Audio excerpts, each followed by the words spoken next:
नमस्कार, स्वागत है आपका। मैं हूं आपके साथ सुमित झा। शुरुआत बड़ी खबर से करेंगे। सभी राज्यों के मुख्यमंत्रियों के साथ पीएम मोदी की वीडियो कॉन्फ्रेंसिंग इस वक्त जारी है। हालांकि अपनी चाची के अंतिम संस्कार में शामिल होने के कारण सीएम हेमंत सोरेन फिलहाल वीडियो कॉन्फ्रेंसिंग में मौजूद नहीं है, लेकिन थोड़ी देर बाद ही मुख्यमंत्री रांची से पीएम के साथ वीडियो कॉन्फ्रेंसिंग से जुड़ेंगे। मुख्यमंत्रियों के साथ प्रधानमंत्री नरेंद्र मोदी लॉकडाउन समेत कोरोना से जुड़े कई मुद्दों पर मंथन कर रहे हैं। 17 अप्रैल को लॉकडाउन खत्म होने वाला है। ऐसे में बैठक में लॉकडाउन बढ़ाने पर भी चर्चा चल रही है।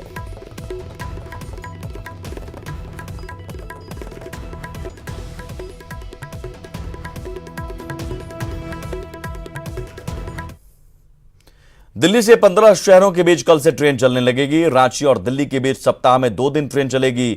नई दिल्ली से बुधवार और शनिवार को ट्रेन खुलेगी, जबकि रांची से गुरुवार और रविवार को ट्रेन खुलेगी। दिल्ली से शाम 4 बजे ट्रेन खुलेगी और अगले दिन सुबह 10:30 बजे रांची पहुंचेगी। वहीं रांची से शाम 5:10 पर ट्रेन खुलेगी और अगले दिन सुबह 10:55 पर नई दिल्ली पहुंचेगी। रांची और दिल्ली के बीच ट्रेन पंडित दीनदयाल उपाध्याय जंक्शन और कानपुर सेंट्रल पर रुकेगी। रांची रेल मंडल के परिचालन मैनेजर नीरज कुमार ने कहा कि यात्रियों को कोरोना को लेकर जारी सभी गाइडलाइंस पालन करने होंगे। कल से शुरू हो रहे रेल सेवा का टिकट सिर्फ ऑनलाइन मिलेगा। स्टेशन स्थित काउंटर पर किसी भी प्रकार की टिकट उपलब्ध नहीं रहेंगे। रांची रेल मंडल के परिचालन मैनेजर नीरज कुमार ने बताया कि दिल्ली से रांची आने वाली ट्रेन ही फिर वापस दिल्ली जाएगी। सभी यात्रियों को कोरोना को लेकर नियमों का पालन करना अनिवार्य होगा। इसका 15 जोड़ी ट्रेनों का है, उसमें से रांची भी एक नॉमिनेटेड स्टेशन है। रांची रेल मंडल के पास तरफ भी दिल्ली से चल के रांची गाड़ी है और रांची से भी दिल्ली की तरफ जाएगी। इसके अलावा दूसरा इन्फॉर्मेशन ये है कि आज शाम में 4 बजे से 16 आवर्स से IRCTC के माध्यम से टिकट की बुकिंग की शुरुआत की जाएगी और काउंटर से किसी प्रकार का टिकट नहीं दिया जाएगा। जो भी पैसेंजर्स होंगे उनको वैलिड टिकट के साथ से रहेंगे तभी उनको ट्रेन में बोर्ड करने दिया जाएगा और उनके जो सिम्टम्स होने चाहिए एसिम्प्टोमेटिक होने चाहिए, मतलब कोई सिम्टम्स विजिबल नहीं होना चाहिए जो कोविड रिलेटेड है, वैसे लोगों को दिया जाएगा। साथ ही जो कोविड रिलेटेड जो प्रोटोकॉल है, जैसे कि मास्क पहनना है, हाथ सैनिटाइज करना है, ये तमाम तरह के जो प्रिकॉशंस लेने हैं वो उनके साथ जो डिपार्चर होगा रांची से तो ये किया जाएगा। आखिरकार 1.5 महीने बाद बोकारो के चंद्रपुरा प्रखंड के तेलो और पिपराडीह के लोगों को काफी राहत मिली है। बीते 1.5 महीने से चंद्रपुरा में 5 कोरोना पॉजिटिव मिलने के बाद सरकार ने पूरी कड़ाई कर दी थी। लोगों को घर से निकलने की बिल्कुल मनाही थी। वहीं इन इलाकों पर CCTV और ड्रोन कैमरे से नजर रखी जा रही थी। हालांकि अब ये इलाके रेड जोन से हट गए हैं। न्यूज 18 की टीम तेलो और पिपराडीह के लोगों से बात की तो उनका कहना था कि काफी समस्याएं सामने आई, लेकिन अब वे राहत महसूस कर रहे हैं। कठिनाई बहुत है सर, क्या बताएं। कठिनाई इतना है कि क्या अगर हम लॉकडाउन से पहले नहीं आते तो शायद हम वहाँ पर और घुटन महसूस करते। यहाँ तो बाल बच्चा के साथ फैमिली के साथ हैं तो खुश हैं, नहीं तो वहाँ और चिंता में हम लोग थे। अभी तो कल से राहत हल्का फुल्का मिला भी है। कल से उधर तो 2 महीना जैसा झेले हैं कि मतलब बाल बच्चा भी चलाना मुश्किल हो गया था एकदम। खाना पीना का बहुत दिक्कत भी हो गया था, राशन उसन का। अभी कल से तो कुछ हल्का फुल्का राहत मिला है। पंजाब के भटिंडा से चलकर श्रमिक स्पेशल ट्रेन 1188 यात्रियों को लेकर डाल्टनगंज पहुंची। डाल्टनगंज स्टेशन पर प्रशासन की तरफ से पूरी तरह से इंतजाम किया गया था। मेडिकल यूनिट ने सभी मजदूरों का स्क्रीनिंग किया, जिसके बाद उन्हें उनके जिलों में भेज दिया गया।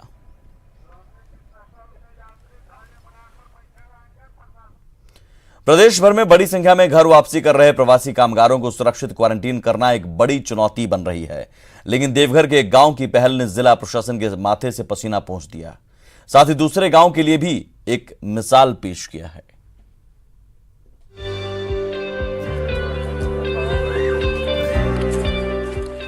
देवघर के 12 पंचायत का विश्वानी गांव आपसी सूझबूझ से कोरोना काल में एक मिसाल पेश कर रहा है। दरअसल दूसरे गांव की तरह विश्वानी गांव में भी गुजरात के सूरत से करीब 12 कामगार अपने घर लौटे, लेकिन यहां ग्रामीणों ने सूझबूझ दिखाते हुए सभी प्रवासियों को अपने घर की बजाय गांव में ही क्वारंटीन सेंटर बनाकर वहां ठहरा दिया। प्रवासियों के परिवार भी मानते हैं कि संक्रमण से बचाव के लिए यह कदम बेहद जरूरी था। बेटा आया से सूरत से भूखे प्यासे एकदम बस से तो गाछ लग दिल घर में एक टाइम रहे हम सब बीमारी फैल से डर लगे से। तब हम लोग मुखिया वगैरह मिल करके ऐसे ही इन लोग को बाहर में व्यवस्था की और फिर एक रूम खाली करवा करके यहाँ रखने का व्यवस्था किए हैं और ये लोग भी हम लोगों की बात को मान रहे हैं। तारीफ की बात ये है कि क्वारंटीन सेंटर की पूरी व्यवस्था बिना किसी सरकारी मदद के ग्रामीणों ने ही संभाल रखी है। घर लौटने वाले कामगार भी अब जांच रिपोर्ट आने तक अपने घर से अलग क्वारंटीन में ही रहना चाहते हैं। से आए हैं, इसके वजह से हम घर नहीं गए, हमारे बाल बच्चा भी है, इसके वजह से हम सोशल डिस्टेंस से इधर हम लोग बाहर में ही रहते हैं। दरअसल दूसरे प्रदेशों से लौटने वाले सभी प्रवासियों को 14 दिनों का होम क्वारंटीन करने का निर्देश दिया जा रहा है। 12 पंचायत की ये जागरूकता बता रही है कि कोरोना रूपी राक्षस का अंत ग्रामीण चेतना के ब्रह्मास्त्र से ही संभव है। न्यूज़ 18 के लिए देवघर से ऋतुराज सिन्हा की रिपोर्ट।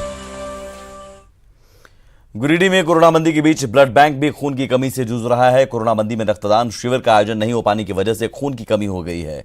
गिरिडीह में करीब 150 थैलेसिया, 70 किडनी और 30 से ज्यादा कैंसर रोगी हैं जिन्हें हर महीने खून की जरूरत होती है। जरूरतमंदों को खून की कमी नहीं हो, इसके लिए लोगों को रक्तदान के लिए प्रेरित किया जा रहा है। 150 से ज्यादा बच्चे अभी गिरिडीह में हैं, जिसे हर 15 से 20 दिन के अंतराल में रक्त की आवश्यकता होती है। इसके अलावा 70 से 80 ऐसे पेशेंट हैं जो किडनी फेलियर के हैं, 40 से 45 कैंसर पीड़ित हैं। ये वैसे लोग हैं जिन्हें हर महीने रक्त की आवश्यकता होती ही है। अभी चूंकि लॉकडाउन है तो कैंप नहीं लगाया जा सकता है। लॉकडाउन तो है जिसके कारण कैंप नहीं हो पाई, जिसके कारण हमारा ब्लड का कमी हो रही है, जिससे मुझे खेद है। तो फिर प्रयास पूरे जो है रेड क्रॉस सोसाइटी का भी है, श्रेया क्लब के लोग हैं, रोटरी क्लब कपल के लोग हैं, उन लोगों ने भी पूरी मतलब जितने भी थैलेसीमिया बच्चे हमारे हैं उनको ब्लड करा रहे हैं। अभी तक हमारे ब्लड से कोई रिटर्न खाली नहीं गया है। लेकिन पहले की तुलना में भी क्या परेशानी हो रही है? अब परेशानी है कि लोग ज़्यादा से ज़्यादा मेहनत कर रहे हैं, लोगों को कन्विंस कर रहे हैं, लोगों को जागरूक कर रहे हैं। सीएम हेमंत सोरेन अपनी चाची के अंतिम संस्कार में शामिल हुए। रामगढ़ के नेमरा के शमशान घाट पर उनकी चाची का अंतिम संस्कार किया गया, जिसमें मुख्यमंत्री भी शामिल हुए। सीएम ने अपनी चाची की अंतिम यात्रा में कंधा भी दिया और पूरे समय शमशान घाट पर मौजूद रहे। सीएम के अलावा उनके मंत्रिमंडल के साथी मिथिलेश ठाकुर भी मौजूद रहे। आज यहाँ हमारे बड़े बाबा, हमारे बड़े पिताजी का और हमारी बड़ी माँ का आज देहांत हुआ है, तो उसी में सभी परिवार यहाँ एकत्रित हुए। आज उनको लेकर के जो पारंपरिक सामाजिक ये है उसको निभाते हुए आज हम लोग गांव में एकत्रित हुए हैं। ईश्वर से प्रार्थना करते हैं कि उनकी आत्मा को शांति मिले। हमारे परम आदरणीय विश्वगुरु शिबू सोरेन जी की भाभी और हमारे माननीय मुख्यमंत्री हेमंत सोरेन जी के बड़ी माता का देहांत हो गया। आज उनके अंतिम संस्कार में हम लोग शामिल हुए। मौत चाहे जिस उम्र में हो, परिवार के लोग कभी नहीं चाहते हैं कि हमारे परिवार के सदस्य हमसे बिछड़े, लेकिन ऐसा प्रकृति का नियम है कि जो आया है उसे वापस जाना है और इसी क्रिया में आज उनका अंतिम संस्कार आज यहाँ पर किया गया। आगे बढ़ते हैं। बीजेपी के दबंग विधायक ढुल्लू महतो आखिरकार सलाखों के पीछे पहुंच गए हैं। महीनों तक पुलिस के साथ लुकाछिपी के बाद आज उन्होंने सरेंडर किया, जिसके बाद कोर्ट ने जमानत याचिका खारिज करते हुए ढुल्लू महतो को न्यायिक हिरासत में भी जेल भेज दिया। बाघमारा विधायक ढुल्लू महतो पर शिकंजा, रंगदारी मांगने के मामले में भेजे गए जेल।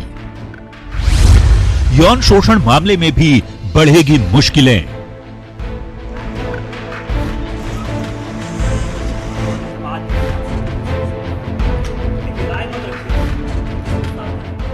आखिरकार बीजेपी के दबंग विधायक ढुल्लू महतो सलाखों के पीछे पहुंच गए हैं। रंगदारी मांगने के मामले में बाघमारा विधायक ने न्यायिक दंडाधिकारी के आवासीय कार्यालय में अपने सहयोगी कपिल राणा के साथ सरेंडर कर दिया, जिसके बाद ढुल्लू की जमानत याचिका पर बहस हुई, लेकिन सहायक लोक अभियोजक संगीता ने ढुल्लू महतो की जमानत याचिका को खारिज करते हुए उन्हें न्यायिक हिरासत में जेल भेज दिया। जमानत याचिका पर बहस के दौरान ढुल्लू महतो के वकील ने कहा कि इरशाद पर विधायक ने 4 साल पहले मुकदमा दर्ज कराया था। इसी मुकदमे को वापस लेने का दबाव बनाने के लिए इरशाद ने ढुल्लू महतो के खिलाफ केस किया है। तो उन्होंने इरशाद नाम का आदमी जो मुजफ्फरपुर का है, जो विधायक से रंगदारी मांगने का कोशिश किया, मांगा, तो उसके विरुद्ध में विधायक जी ने मामला दायर किया था। ढुल्लू महतो के खिलाफ क्या मामला है वो जान लीजिए। मुजफ्फरपुर के कारोबारी इरशाद आलम ने शिकायत की थी। ढुल्लू महतो पर रंगदारी मांगने और हाईवा छीनने का आरोप लगाया था। धमकी, मारपीट और गाली गलौज का भी आरोप लगाया गया है। ढुल्लू समेत 5 लोगों के खिलाफ प्राथमिकी दर्ज कराई गई थी। इसके अलावा भी बाघमारा के दबंग विधायक ढुल्लू महतो पर कई मामले चल रहे हैं। ढुल्लू पर यौन शोषण का भी आरोप है, जबकि उसके चचेरे भाई ने भी रंगदारी मांगने का आरोप लगाया है। पुलिस पिछले कई महीनों से ढुल्लू महतो की गिरफ्तारी की कोशिशों में जुटी थी। इसे लेकर उनके चिटाही स्थित आवास से लेकर रांची स्थित फ्लैट पर भी कई बार छापे मारे गए, लेकिन आज ढुल्लू महतो ने रंगदारी के एक मामले में सरेंडर कर दिया और पुलिस को इसकी भनक तक नहीं लगी। लेकिन माना जा रहा है कि यौन शोषण सहित बाकी मामलों पर भी पुलिस विधायक को रिमांड में लेकर पूछताछ करेगी। दिलीप कुमार, न्यूज़ 18, धनबाद। रांची के जगन्नाथपुर हत्याकांड में नया मोड़ आया है। जिस महिला पर पति और बेटे की हत्या का आरोप था, आज उसका शव कुएं में मिला।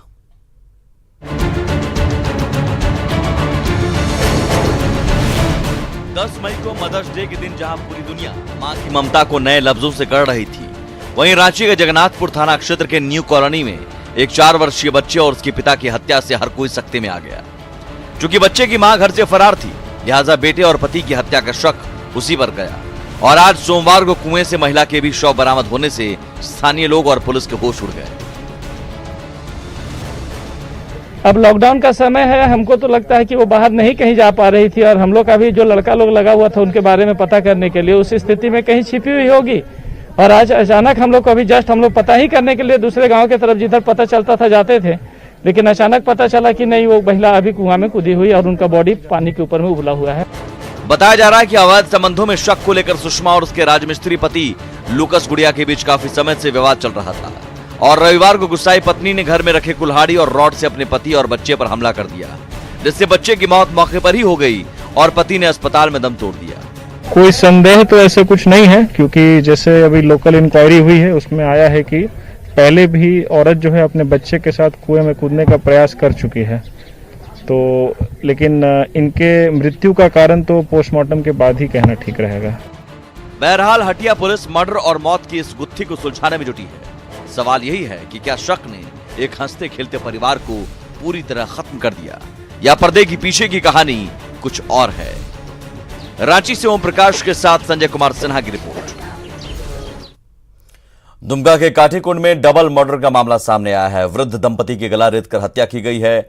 घर से महज 200 मीटर की दूरी पर इस घटना को अंजाम दिया गया है। सुबह ग्रामीणों ने दोनों का शव देखा, जिसके बाद पुलिस को खबर की। फिर पुलिस मौके पर पहुंची और शव को कब्जे में लेकर मामले की जांच में जुट गई। पुलिस ने जल्द मामले का खुलासा करने का दावा किया है।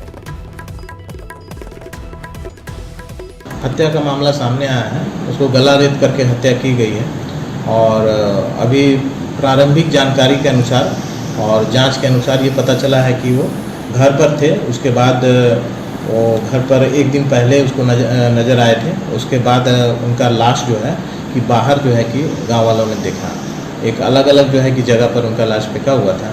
हम लोग जांच उसका कर रहे हैं, जल्दी हम लोग कोई नतीजे पे पहुंच जाएंगे। चतरा पुलिस ने अफीम तस्करों के खिलाफ अब तक की सबसे बड़ी कार्रवाई करते हुए करीब 50 लाख रुपए का अफीम पकड़ा है। साथ ही 2 तस्करों को गिरफ्तार भी किया है। पुलिस ने गुप्त सूचना के आधार पर कार्रवाई की और विशेष छापेमारी अभियान चलाकर मुहिम को सफल बनाया। राजपुर थाना प्रभारी ने बताया कि झारखंड बिहार सीमा पर तस्कर बड़े पैमाने पर तस्करी करते हैं। पुलिस को ऐसे तस्करों की काफी दिनों से तलाश थी।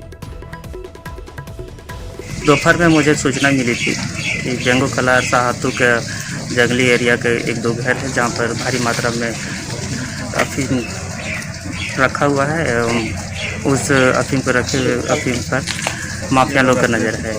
और जैसा ही सूचना मुझे मिली, फौजी पदाधिकारी को सूचित किए और जाकर छापामारी किए, जिसमें 57 किलो गिलावटी, 1 किलो गांजा और घाटशिला की 13 साल की प्रिया अज्ञात बीमारी से पीड़ित है। उसके दोनों हाथों की हड्डी अपने आप मोड़ने लगी है। परिवार ने स्थानीय डॉक्टरों से प्रिया को दिखाया, लेकिन डॉक्टरों ने उसे बेहतर इलाज के लिए बाहर ले जाने की बात कही, लेकिन प्रिया के माता पिता उसका इलाज कराने में असमर्थ हैं। प्रिया 4 बहन है। लॉकडाउन की वजह से घर का खर्चा चलना मुश्किल हो रहा है। उस पर से बच्ची का इलाज कैसे हो, इसे लेकर परिवार चिंतित है। ছোট ছিল তখন ভালোই ছিল, বয়স থেকে আগে প্রথম পাঁজরে হলো, দিয়ে পাঁজরে হওয়ার পর থেকে হাতেতে দেখা গেল, দিয়ে হোমিওপ্যাথি ওষুধ খাইয়ে কিছুটা ওই পায়ের নিচড়গুলো হয়েছে ভালো, আর বাকিগুলো খাওয়াচ্ছি, ভালো হচ্ছে না, জিরমে সেরমই আছে। আমরা তো গরিব লোক উঠি, এই বউ দরজা করা পাকা হয়ে গেলে, ঘররা হয়ে গেলে সকল কিছু সংসার চলে। আর এই তো আমরা গরিব লোক, তো বাচ্চাটা তো আমরা মানে দেখাতে পারবো না ডাক্তার কাছে। যদি তোমাদের আশেপাশে যদি দেখাতে পারো তো ভালো হয়। আরও माली हालत बहुत ही ख़राब है। जैसे अभी लॉकडाउन में तो बहुत ही ज़्यादा ख़राब है। ये जो बाबू से जो रस्सी बनाता है, और 1 सप्ताह में लोग मात्र 6 या 10 पीस ही बना पाता है, और उसका ये मूल्य मात्र 25 से 30 रुपये है। तो सोचिए कि कितना माली हालत ये ख़राब हो सकता है। बहुत दिक्कत है इन लोगों को। गुमला के चैनपुर में आज भगवान भास्कर का अद्भुत स्वरूप देखने को मिला। सूर्य के चारों ओर एक अनोखी कलाकृति बनी हुई दिखी, जिसे देखने के लिए लोग अपने घरों से बाहर निकल गए। लोगों को समझ में नहीं आ रहा था कि आखिर सूर्य के इस आकर्षक स्वरूप के रूप में देखने के पीछे क्या कारण है। लोग इसे भगवान सूर्य की लीला बता रहे हैं। खासकर बच्चों में इस तस्वीर को देखने का काफी उत्साह था। आज लगभग 12 बजे सूर्य के चारों ओर जो नज़ारा दिखलाई पड़ा, बड़ा ही अद्भुत था। इस तरह का दृश्य आज तक के कभी हम लोगों ने अपने जीवन में नहीं देखा। सूर्य के चारों ओर जो घेरा बना हुआ था, वो आज तक हम लोग कभी नहीं देखे थे। आज पहली बार देखे। बड़ा ही अदृश्य नज़ारा था। आज तक हम लोगों ने ऐसा नज़ारा कभी नहीं देखा। ये नज़ारा बहुत ही अद्भुत और सुंदर था। मुख्य सचिव सुखदेव सिंह ने आज नोडल अधिकारियों के साथ बैठक की, जिसमें प्रवासी मजदूरों की घर वापसी और कोरोना संक्रमण से निपटने के लिए चल रहे कार्यों की समीक्षा की गई। बैठक में स्वास्थ्य सचिव, महाराष्ट्र के नोडल पदाधिकारी सहित कई अधिकारी मौजूद थे। बैठक के बाद एपी सिंह ने कहा कि निबंधित करीब 5 लाख प्रवासियों की घर वापसी और उनके रोजगार पर लगातार राज्य सरकार मंथन कर रही है। 3 ट्रेनें आ चुकी पंजाब से दिल्ली पूरा कंटेनमेंट जोन बना हुआ है। हाँ, दिल्ली जो है कंटेनमेंट जोन बना हुआ है। तो दिल्ली में अभी तो जो जहाँ से ऐसे कंटेनमेंट जोन से आए हैं, आप देख ही रहे हैं कि क्या हश्र हुआ है। तो लोगों की सुरक्षा को भी ध्यान में देना बहुत जरूरी है। प्रवासी मजदूरों को क्वारंटीन करने को लेकर प्रशासन को मुश्किलों का सामना करना पड़ा है। अपने घर के इतने करीब पहुंचकर मजदूर खुद क्वारंटीन सेंटर में जाने से बच रहे हैं। वहीं घर जाने पर उन्हें अपने गांव में ही विरोध का सामना करना पड़ा है। पलामू में लगातार प्रवासी मजदूरों की घर वापसी हो रही है। ट्रेन, बसों के जरिए या फिर अपने निजी वाहनों से अब तक 10,000 मजदूर घर लौट चुके हैं। ऐसे में जिला प्रशासन प्रवासी मजदूरों की मेडिकल स्क्रीनिंग कराने के बाद उन्हें पंचायत भवन में ही क्वारंटीन करने के लिए भेज रही है। लेकिन जिन मजदूरों को होम क्वारंटीन का निर्देश दिया जा रहा है, उन्हें ग्रामीणों के विरोध का सामना भी करना पड़ रहा है। तो मजदूर भी होम क्वारंटीन के नियमों का पालन करते नहीं दिखाई दे रहे। बाहर से जो लोग आ रहे हैं उनसे गांव देहात का माहौल बहुत ही डरे हुए हैं लोग, क्योंकि वहाँ पे सारा अरेंजमेंट और सारी व्यवस्थाएं नहीं है। जो भी क्वारंटाइन में भी लोगों का व्यवस्था किया गया है, वहाँ पे भी वो सुविधाएं नहीं दी जा रही, जिससे वहाँ से लोग भाग जा रहे हैं। गवर्नमेंट को चाहिए था कि जहाँ भी वो लोग थे वहीं पर उनकी व्यवस्था करके एक क्वारंटाइन करने की अरेंजमेंट करनी चाहिए थी, लेकिन नहीं करने की वजह से ये पूरा माहौल बना हुआ है, दहशत का माहौल है। बाहर से जो मजदूर यहाँ पे आ रहे हैं वो उनके लिए बहुत ज़्यादा खतरा यहाँ पे इसलिए है कि उनसे जो मतलब कोरोना जो वहाँ पे जहाँ पे रहते होंगे वहाँ पे होगा, वो जो यहाँ पे आएंगे उनसे हो सकता है, यहाँ के लोग में संक्रमित हो सकते हैं। ये जो कि बहुत बड़ा। हालांकि जिले के उपायुक्त ने सभी पंचायत प्रतिनिधियों को निर्देश दिया है कि होम क्वारंटीन में रह रहे प्रवासी मजदूरों पर विशेष नजर रखी जाए। साथ ही पंचायत भवन में भी क्वारंटीन किए गए मजदूरों की लगातार मॉनिटरिंग की जा रही है। होम क्वारंटाइन के क्रम में सभी मुखिया, सभी जो पारंपरिक जो हेड हैं और वार्ड पार्षदों को भी निर्देश दिया जा चुके हैं, उनसे भी अनुरोध किया जा चुका है कि इनका होम क्वारंटाइन इंश्योर कराएं और होम क्वारंटाइन को नहीं पालन करने वाले किसी भी व्यक्ति के बारे में तुरंत सूचना दें। सभी का आरोग्य सेतु ऐप भी डाउनलोड कराया जा चुका है और इस क्रम में हम लोग डेली के डेली वेरिफिकेशन भी करा रहे हैं कि ये होम क्वारंटाइन में रह रहे हैं या नहीं रह रहे हैं। जितनी तादाद में प्रवासी मजदूरों की घर वापसी हो रही है, वो सचमुच प्रशासन के लिए चुनौती बनी हुई है। साथ ही ग्रामीणों में भी दहशत का माहौल है। न्यूज़ 18 के लिए पलामू से नीलकमल की रिपोर्ट। कोरोना को लेकर केंद्र सरकार की नई डिस्चार्ज पॉलिसी फिलहाल झारखंड में लागू नहीं होगी। यानी अब कोरोना मरीज तब तक पूरी तरह ठीक नहीं होगा जब तक कि उसे डिस्चार्ज नहीं किया जाएगा।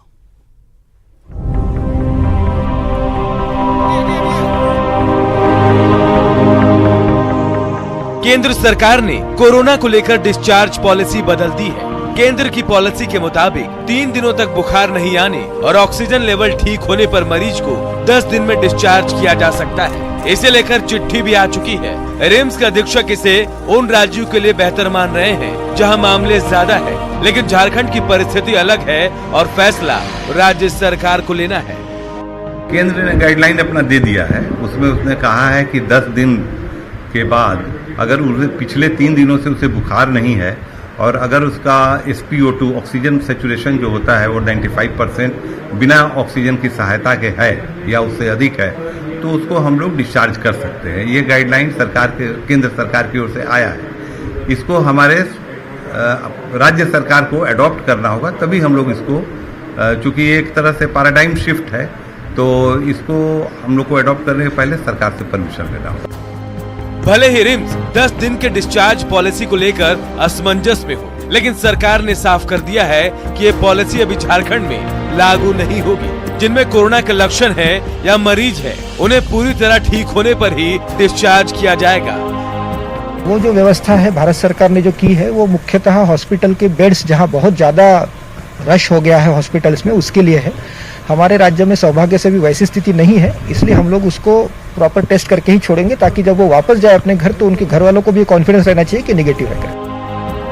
झारखंड में कोरोना के बढ़ते संक्रमण के बीच ये आंकड़ा 150 के पार चला गया है, जबकि 50 से ज्यादा लोग ठीक भी हुए हैं। अब सरकार चाहती है कि मरीज जब घर जाए तो पूरी तरह से स्वस्थ हो, ताकि उस मरीज से कोरोना के संक्रमण का खतरा पूरी तरह से खत्म हो जाए। न्यूज़ 18 के लिए रांची से उपेंद्र कुमार की रिपोर्ट। और इसी के साथ इस बुलेटिन में इतना ही, लेकिन न्यूज़ 18 बिहार झारखंड पर खबरों का सिलसिला लगातार जारी है। नमस्कार।